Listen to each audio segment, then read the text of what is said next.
we go. Great. No slides from me. I figured I'd share some stories about who we are and what we've done over the past few years. Who we are, Ushahidi, which means testimony or witness in Swahili, is a 21-person software company that creates software for crowdsourcing information, namely the flagship product of the same name. My first story is where we kind of got our start in 2008, January of 2008. Following a very tumultuous election cycle in Kenya, our four founders got together, and amidst a media blackout of all the violence and protests that was happening after the election results were announced, got together and thought, how can we help our communities, our neighbors, our country, get the word out about what is happening in the streets now that the media has been blacked out? How can we share what's going on? How can we help these community members let each other know how to stay safe or how to be active? And they looked around and they saw that what was in everyone's hands, their phones. How can we take those messages and put those online? So in a matter of days, we developed the first iteration of the Ushahidi software, which allowed exactly that. People were able to send an SMS to a short code, and within a matter of minutes, that would be geolocated, it would be translated if necessary, categorized, and put on a global map. Now, when this started with just our four founders, they sent an email out to all of their friends and made some calls to their families and friends, leveraging their own trust networks as a complete experiment, trying to answer the question, can this work? Would this work? Would people use a service like this, and in what way? Really only expected to get maybe a couple dozen messages or so. What happened in the coming days and weeks is that hundreds of messages from all over the country sprung up through this service. They ranged from everything from people sharing actionable information on the ground as to what they were seeing exactly in their neighborhoods, also in the slums particularly, but also just sentiment analysis, sharing this is what I feel about the elections, the politicians, religious sentiments as well. And so it really opened up, and as it spread far beyond the networks that we first went after in launching this product, we realized we might actually be onto something here. That by lending people a voice and giving them some channel to communicate with their communities, with their country, and with the rest of the world during times like these, there may be potential here to expand on that and to bring this into new areas and to share this with governments, with NGOs, with CSOs. So the timing on this event couldn't be better for me as we find ourselves 5 years later, our 5-year anniversary last January, and with the 5 years later, the Kenyan elections just earlier this month. They went pretty well, not any violence to speak of in the sense of what we saw last year. It took a week to get the results out, that's a longer story. But 5 years later, from where we went in terms of an experiment, truly an experiment in terms of utilizing technology in this way, is where we found ourselves in partnership with ELOG, with SODNet, with official election monitors in this space. You can actually see this website online at uchaguzi.co, co.ke. Yeah, Uchaguzi, U-C-H-A-G-U-Z-I. Someday we're going to pick domains and names that people can spell. It means to choose in Swahili, by the way.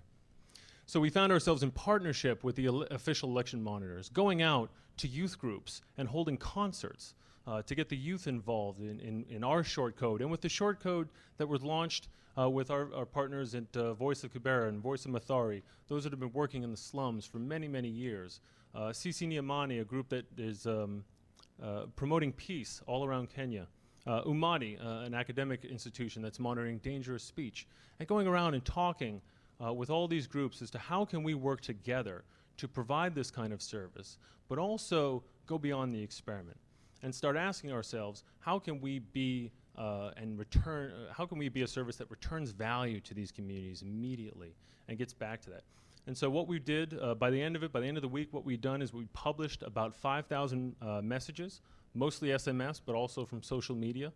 Of that SMS, the ones that we received there, those thousands of messages, many of them coded by official election monitors all over the country who were responding on what they saw with in the election stations, everything from not enough lighting to potentially fraudulent activity. And we were able we published about 5,000, which was only really about less than half of the about 11,000 messages that we received. And we only published about half because as this was going on, we set up verification teams all over the country. So it wasn't just about receiving information or processing it in real time, but making sure that we had the capacity to look at this and say, what of this information can we verify? What is actually happening on the ground? What is the truth in what's happening? And about 75% of the information that actually made it online was verified. In the cases that weren't, we labeled that as unverified information. And so in 5 years, this is the part in this field, in this space right now that has me the most excited. As excited as I was, and I'll speak of this next, when I was in Haiti in that situation that Richard mentioned, is that we're in a space now where the experimentation is over. The rough waters of trying to see what is possible with this technology, we're beyond that now. We're at this space where all of us, utilizing mobile technology, mapping technology, social media, these channels, working towards better digital diplomacy, better crisis response, are at that space of asking ourselves, not what simply we can do, but how can we do this as effective as possible?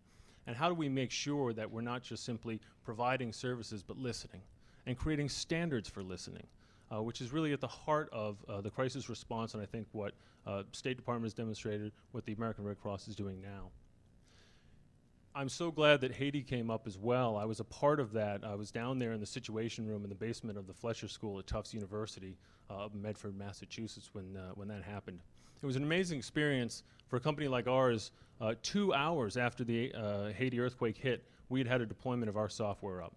5 hours later, we were making calls, and by next morning, we started receiving messages from all over the world on our service for the diaspora, all around the world, of people looking for loved ones, using our service as a friend finder, which we then transferred off to Google. 48 hours later, when Digicel managed to get the telecommunications structure back online, we immediately started getting SMS because of our friends actually at the State Department and the Red Cross being able to put out the message that we wanted to send into these forming IDP camps. Hundreds of them are still there. Text your need and location to 4636.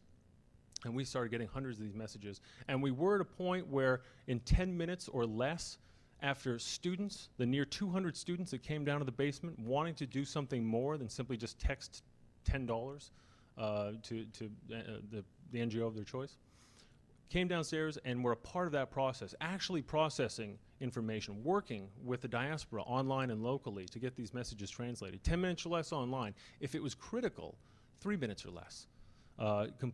Direct to Southern Command and the Coast Guard, who were actually able to save lives because of some of this information. Why I'm excited is because by today's standards, the Haiti deployment would be a complete failure. A complete failure. And that's huge to say that in just a matter of years, we've taken what was such a success at its time, and it certainly was a success for its time, but we've brought that to a point where to say that would not work anymore. Because what was happening there, I found myself in Haiti 3 months after the earthquake, down at the UN cluster systems, feeling really proud, feeling amazed about what we'd accomplished. Going down in these UN cluster system meetings and being like, guess what we just did? We just trained students to curate data, and I've got data, you need data, I've got it. And basically what I got was a pat on the head and said, that is fantastic. We have no means of incorporating this at all, not even a little bit. You basically have a huge data set that we do not have the time for, and good for them. They're supposed to be distributing water, setting up sanitation. Who wants to dig through data? It was a wake-up call. And I think that in being able to look back at that is the crux of the space that we're in now, that this space is open to anyone willing to step outside the risk-averse nature of how we approach technology in this field, to be able to say that we have the capacity to look at this. I'm glad Sandy came up as well. When Hurricane Sandy hit, for the service that we provide a hosted service online at crowdmap.com. That's the hosted version of the same Ushahidi you can download and install yourself. And we launched that to make it easy for people to be able to use software if you didn't have their technical capacity to do that yourselves.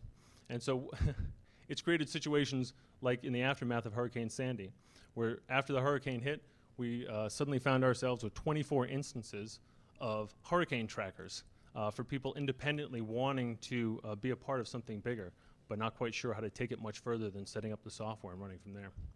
My favorite part out of that whole response in trying to consolidate these things was an email I got from a woman in the Offices of Emergency Management in New York City, who emailed me and said, "This is fantastic. I would really love to use this. We see the potential, but we do not have the capacity in our staff to be able to respond to the volume of what we would get if we opened up and started drinking from the fire hose." And that's huge. It's amazing that we're at a point now where the technology has gotten easier. The departments see the potential. They also, however, see the accountability level that comes with this kind of work, and I think that we've already seen now how our colleagues in this space are starting to adapt to this in a smart way, in a responsible way. And that's why it's so great to have these conversations now and to be in a space where we're starting to introduce the technology in a smarter way. We're working smarter, we're working together, and we're working right now in this point where we're trying to bridge the gap between the grassroots information that's being collected at this level and how we move that all the way up to crisis response, or in more development atmospheres, how we move that up to the policymakers, the lawmakers, and how we create and affect change for long-lasting solutions out of short-term technology deployments. So it's a very exciting time. I'm so happy that we got to see the examples that we did. I think it absolutely speaks to where we are in this field. And I will kind of close it off there, and I look forward to your questions. Thank you.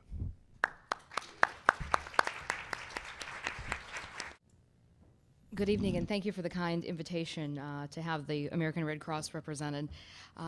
I always start by telling people a little bit about our Red Cross story as it relates to social media, and really how we use social media during emergencies and disasters. And it's one of the key ways that we use it. And I tell the story of walking out of my office about a day or so after the Haiti earthquake happened, and I had a number of staff members who were quite upset. And they had tears in their eyes, and I walked out and I thought, what in the world is going on? And as it turns out, we had members of the Haitian diaspora community who were contacting us via Twitter, who were contacting us via Facebook, and they were letting us know very specific information about where they had relatives located in Haiti, sometimes street addresses, exact locations of where people were trapped in rubble, neighborhoods that needed food and water. And what occurred to us is that we had a very powerful tool with which to help people. But we also didn't have a very coordinated way to take in that information or move it through any sort of structure to be able to get the information to folks who could give help on the ground. And so that's when we really embarked on our journey to figure out how we can use social media to assist and help people during emergencies. And we were able to partner with our friends at the State Department and with the federal government and with the U.S. Department of Defense to eventually get some of this information to people on the ground that can help. But what that spawned for us is really the social engagement program that we've built over the last couple of years at the American Red Cross. And the center of that social engagement program for us has been our Digital Operations Center, which is a command center that's located right inside of our Operations Center here in Washington, D.C. And in that center, we listen and we engage with the public. And we talk to members of the public during a disaster. Not only are we giving out actionable information, but we're also giving them emotional support. We're tracking situational awareness, so we have a better idea of what's happening on the ground during an emergency. And that informs our decision making. It helps us make better decisions about where we provide help and how we get help to the people who need it. So you can see a photo here of our command center. It's proudly funded by the folks at Dell Computers. We also have the Engagement Console, which is a software that is operated by Radian 6, and that allows us to interact with the public during an emergency. And then we're able to pull all sorts of metrics and pieces of information, and I'll show you some of those in just a minute, that help really inform our decision making and help us better get help to people on the ground during an emergency. So we heard a little bit about Hurricane Sandy already today, and that was sort of the first big test of our Digital Operations Center and our newly formed social media program. And one of the things that we do is we pull in pieces of information that we review during an emergency. And during Sandy, we pulled in 2.5 million pieces of social data, Twitter posts, Facebook posts, Instagram photos that helped give us better information and data about what was happening on the ground and what people needed from the Red Cross. Many of those posts had mentions of the Red Cross in them. Many of them didn't. We were just looking for information about how the disaster was unfolding. So we actually build out keyword groups, and we monitor these keyword groupings of terms that you frequently see during disasters. And we farm that information for better situational awareness on the ground. We actually, as I said, engage with the public, and we did that more than 2,300 times during about a 2-month period surrounding Hurricane Sandy. We were talking to the public, and you'll see that in just a moment, about where they can find our services, giving them bits of actionable information that they can use to keep themselves and their loved ones safe. And we did this with 31 digital volunteers, along with my staff of 3 here in Washington. And we've actually, in the past couple of years, instituted a digital volunteer program where we train Red Cross volunteers and we train members of the public to engage with people on social media during an emergency to give out that actionable, good information that happens during an emergency. But as I said, we're also listening to what's happening on the ground. And we're using that to make decisions about how we offer our services during an emergency. So there were 229 pieces of data that we took out of the 2.5 million, and we gave that to our operational teams. And we were able to actually turn that into good information about where we provide our services. So we turned around trucks and moved them from one area to another. We were able to offer different services, better services, based upon the feedback we were getting from the social community and people who were on the ground. So we used this information, and 88 times we actually shifted or changed what we were doing on the ground during Hurricane Sandy based upon the information we were seeing in the social space. We also generate social content. So we had spokespeople, we had volunteers on the ground who were generating images and videos and tweets about the Red Cross services that were happening to help people know where to get help, and also how to give help as well. And so that was a very popular thing that we were doing. We had a number of things that we found very early were trending, and so first of all, we found that in the affected areas, people had a real need for information about how to get help and where there was damage. And so we were farming that information, and in return, as you'll see in just a moment, giving them very good information about where, in fact, to get help. There was also a subset of the general public who was just interested in the disaster. Maybe they had relatives in the affected area. Maybe they just were interested in what was happening. And what we found is that these were people who wanted to know how they could help, and that was the kind of information we were giving. These were also people sometimes who just needed emotional support. And at the Red Cross, we like to give out what we call digital hugs via social media. So we give, you'll see in just a moment, where we just tell people, hang in there, we're thinking about you, here's some information you can use. And we give them what we like to call the digital hug. So you'll see this is an example of one of the things that, one of the ways that we interact with people. We have someone who's asking one of our staff members, I have a van full of items that I'd like to donate. Where can we bring them?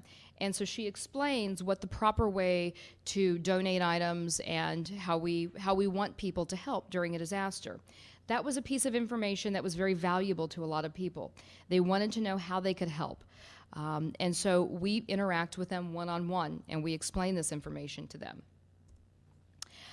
Again, another example of how we provide actionable information. This young lady, Christiana, was on the ground. She was in New Jersey, and she would take photos of where we were providing services, where people could get a meal, where people could get shelter from the Red Cross. And she'd put that out, and then she would interact with the people who were out there who wanted more information. And so these very specific, very granular pieces of information became extraordinarily important to people on the ground. Then we also have more than 500 Red Cross chapters around the country, and they all have their own social accounts. And we work with them as well to provide information. So you can see where our chapter in New York was putting out information about where to get water, where to get hot meals. And then in turn, they would interact with the public. We had people thanking them. We asked the public to pass this information along and amplify the information. So all ways that we're reaching out and we're engaging directly with people. And not only are we giving out the information, but we're talking to them. We're giving them a little bit of emotional support. And we're also learning from them about where things are happening on the ground and how we can adjust our services. So as we move forward, we'll be expanding our program at the Red Cross. We're every day we're training more digital volunteers. We have more than 100 trained right now, and so as we move forward, our goal is to make sure that we provide people with the information they need during disasters, that we get feedback from them and we're listening to people, and that we use that to inform how we make decisions about where to provide our services and our help. So, thank you, and I'll be happy to take your questions in a few moments.